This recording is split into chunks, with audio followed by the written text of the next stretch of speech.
One of the more interesting critiques of... kind of having a Todd moment here.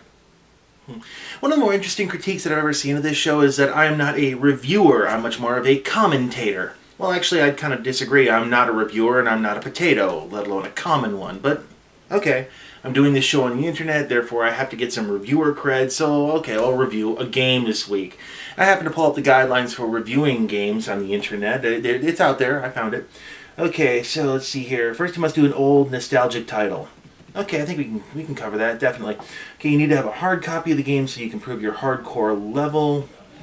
Okay, strangely enough I can do that too, but okay. You must say you hate the game, but I don't hate the... Okay, what's the next one? You must use the following vulgar language for at least 20%. Oh, come on! No. We're doing a review my way.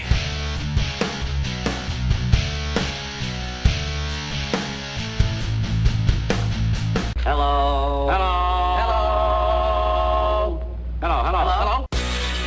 Let's begin with the source material. Three Stooges were known as a vaudeville act before taking their shtick to early cinema, where they were known for their over-the-top, slapstick physical comedy. Oh, cutie pie. Yeah.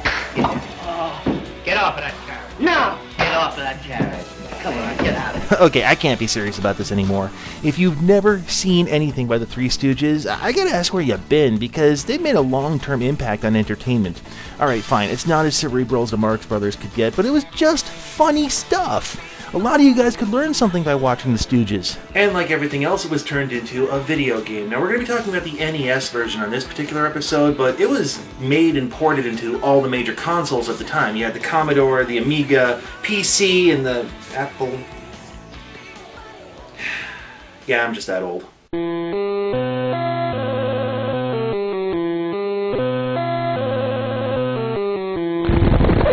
Fellas, we're in the wrong game. Hey, this looks like a kid's game. You imbeciles. Yeah, that should set the stage nicely. The game was originally released by CinemaWare in 1987.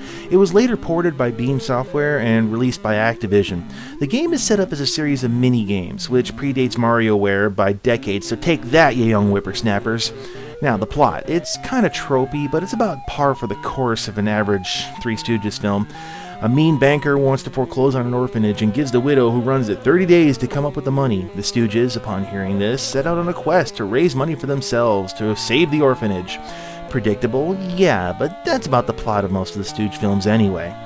Then you go to a screen where you choose your minigame. This hand randomly pops around a set of numbered tiles, and then you can stop it anywhere along the way and do that particular daily mission. The missions try to be faithful recreations of some of the more popular Stooge films or scenes within them, and they do pretty well, for the limited technology of the time anyway. And here's where we're going to lose a lot of people on here, because if you're not familiar with the source material, you're just going to have no idea what all the references are. And that's why it's painful to watch some of the so-called modern internet retro reviewers doing reviews of this game. Because it's obvious that they've never watched any of the short films, and they don't understand why the mini-games are what they are. Let's detail out one of the mini-games and show you what I mean. Now in this one you're playing Larry, who is running to and then from a radio store while Pop Goes the Weasel plays in the background, and there's this boxing glove in the top corner and a timer. This is actually a pretty good partial summary of Punch Drunks, which is one of the short films put out by the Stooges in the 30s thereabouts.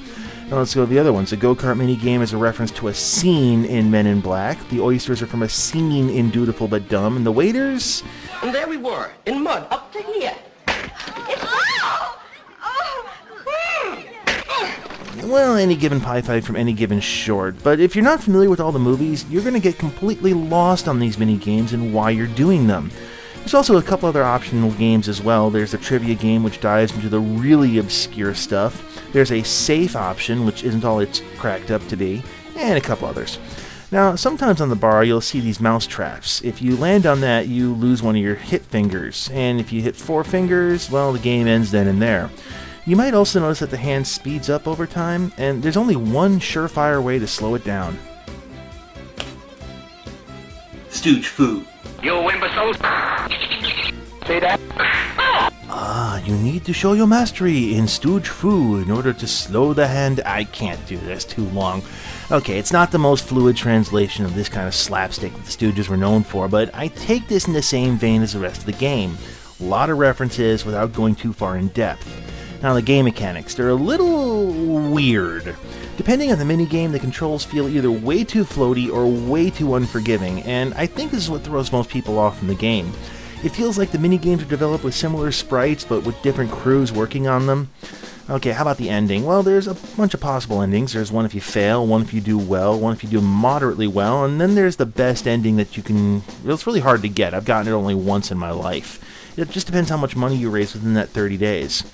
Now, the game has received criticism over the years for being short, repetitive, or just outright bad, but I disagree. You have to take it in the context as it was intended, and that is to make existing fans happy. This game is just one long fanfic to people who really like the Three Stooges and just want to play as a stooge. I really got a feeling that this is not a game for everyone when I played it. Just fans. And I think that this is actually the real downfall of the game, because I don't think it was designed to actually bring anybody into being a fan of the Three Stooges. It was just fan service for those people who already are fans.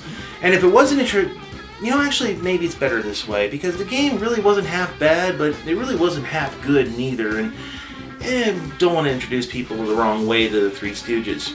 So is it a game worth picking up? Well, if you're a Three Stooges fan, sure, you'll enjoy the novelty, but if you're a hardcore gamer, this is not a title for you. There's a lot of games that do these things much better and much more your style. This is more for the people who actually are dedicated fans of the Three Stooges. I just hope they never start to reboot Little Rascals. Dance all night doing the curly shuffle. Hey Mo, hey Mo, hey Mo, hey Mo. Well, yuck, yuck, yuck, yuck, yuck, yuck, yuck, yuck. What is he? What is he? No, we never miss a chance. We get up and dance and do the curly shuffle. Stooge food. Gonna lose everybody on that, but I'm okay with that.